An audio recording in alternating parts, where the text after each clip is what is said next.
Bonjour Philippe Vivier. Bonjour. Le nombre de chômeurs a fortement augmenté le mois dernier. 50 000 demandeurs d'emploi supplémentaires. C'est une augmentation de 1,4%, la plus forte depuis janvier 2013. La ministre du Travail, Myriam El Khomri, voit dans ces chiffres une augmentation atypique du chômage, sans rapport, dit-elle, avec l'évolution générale de la conjoncture. Selon elle, elle serait imputable aux attentats terroristes. Est-ce que cette explication vous paraît recevable? Non, cette explication ne tient pas une seule seconde.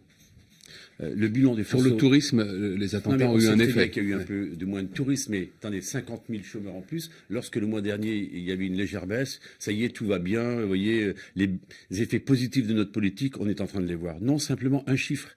Et ce chiffre, il est terrifiant pour François Hollande. Depuis qu'il est président de la République, toute catégorie de chômeurs confondus, c'est presque 1 million de chômeurs en plus. Vous voyez qu'on est loin des grandes promesses, des inversions de la courbe. Ça signe quoi, cet échec dramatique sur le chômage? D'abord, autant de familles qui sont dans des difficultés innommables au quotidien. Ça signe l'échec total de François Hollande parce qu'ils n'ont pas fait les réformes en profondeur dont ce pays a tant besoin. Et comme ces réformes n'ont pas été faites, eh bien la France est en panne. Elle est en panne de croissance, elle est en panne d'emploi. Et derrière, c'est une immense précarité.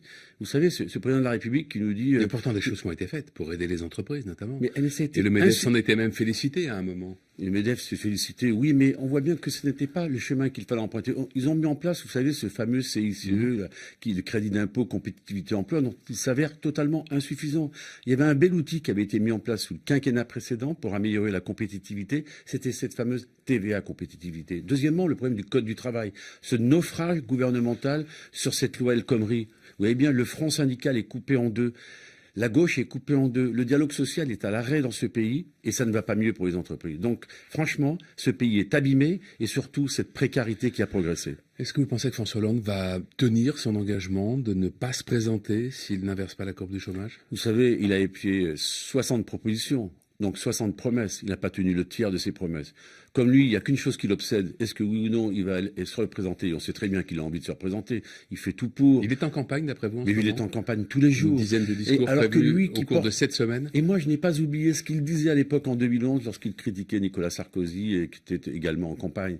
Il n'avait pas de mots assez durs pour expliquer qu'on était président de la République. On était président jusqu'à la dernière heure. Et là, il n'est pas un jour où il ne soit pas en campagne. Mais il pense plus à la gauche, il pense plus à sa campagne qu'il ne pense à la France.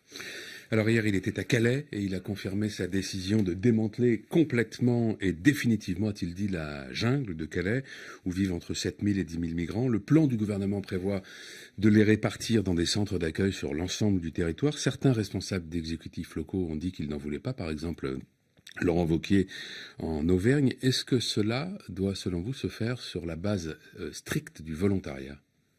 D'abord, le président de la République a mis 4 ans et demi pour aller à Calais. 4 ans et demi. En laissant une jungle dont on voit que chaque jour, elle est plus nombreuse, puisqu'on compte près de 8 à 10 000 migrants. Premier élément. Deuxième élément, bien sûr qu'on ne peut pas laisser, dans le Calaisie, ce qui se passe. C'est insupportable pour les habitants de cette ville. C'est signe aussi un échec de cette Europe. Je rappelle que si nous en sommes là, c'est cet accord qui avait été signé au Touquet entre l'Angleterre et la France. Par Nicolas Sarkozy. Oui, mais c'était une autre époque, pardonnez-moi, où il n'y avait pas autant de migrants. C'est vrai, mais il faut reconnaître. Mais absolument, il faut reconnaître. Mais depuis, les choses se sont empirées. Ce qu'il faut, c'est quoi? C'est dire deux choses simples. La première, ce que j'ai toujours dit. On ne pourra pas continuer à accueillir tout ce regroupement familial dans les conditions où ça se fait. En revanche, on doit continuer à accueillir en France des personnes qui partent de leur pays pour des raisons notamment politiques ou lorsqu'on sait qu'ils ne peuvent plus rester parce que la guerre est présente. Et ça, on doit être capable de les accueillir. Ensuite, il faut savoir comment les migrants, on les répartit équitablement sur le territoire. Ça ne peut pas se faire d'un coup de poing sur la table d'un préfet, ça ne peut se faire que dans la concertation avec les élus locaux. Donc vous voyez une voie encore médiane. Est-ce que ça ne peut se faire que si les communes concernées acceptent?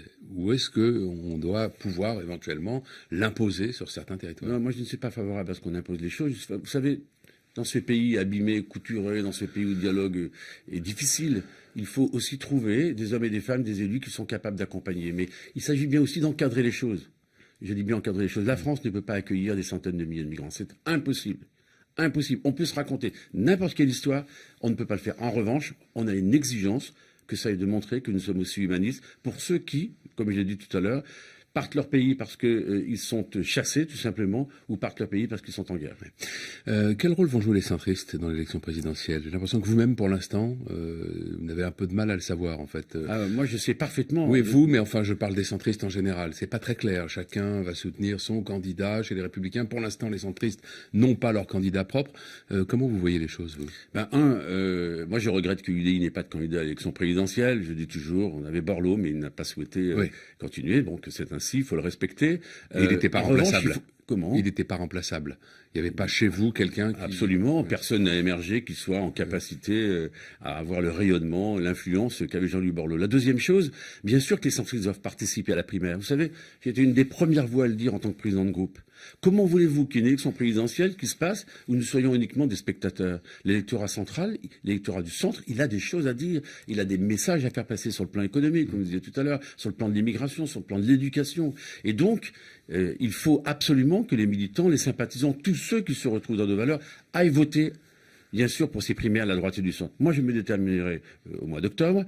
Je regrette, je vous le dis très simplement, je regrette qu'il n'y ait pas plus d'harmonisation et que chacun ait choisi un peu le candidat qu'il préférait. Quoi qu'il arrive, au lendemain de la primaire, il faudra peser dans ce projet présidentiel.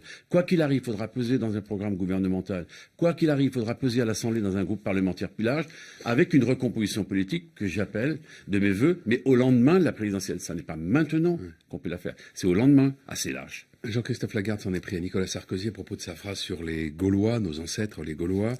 Une provocation, a-t-il dit, dans une période de tension. Une phrase comme celle-là nuit à l'intelligence politique. Elle veut faire croire que le problème des Français, c'est l'identité nationale. C'est un mensonge. La France n'a pas de problème d'identité nationale. Est-ce que vous partagez cette façon de voir les choses? Je pense que la France a des problèmes d'identité nationale, mais on ne peut pas en faire le thème central. Vous voyez, on a commencé par le chômage. D'ailleurs, les Français ne s'y trompent pas. Bien sûr que le problème d'identité nationale, de la citoyenneté, de l'immigration sont des questions dans toutes les têtes. Mais vous savez, les Français, la première des dignités pour eux, c'est qu'ils aient un boulot, c'est qu'ils aient un logement. Or, ce problème-là, il n'est pas traité. Pire encore, il y a 8 millions de pauvres. Il y a 8 millions de pauvres.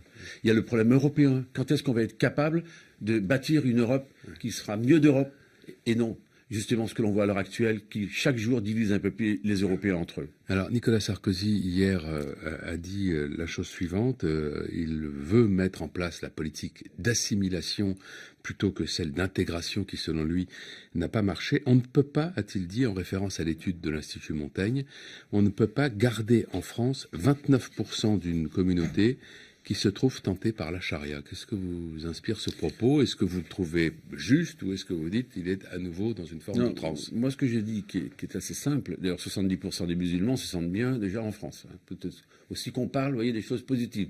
Cette France aussi, c'est celle des déclinologues, des déclinistes, de tous ceux qui nous expliquent que tous les jours...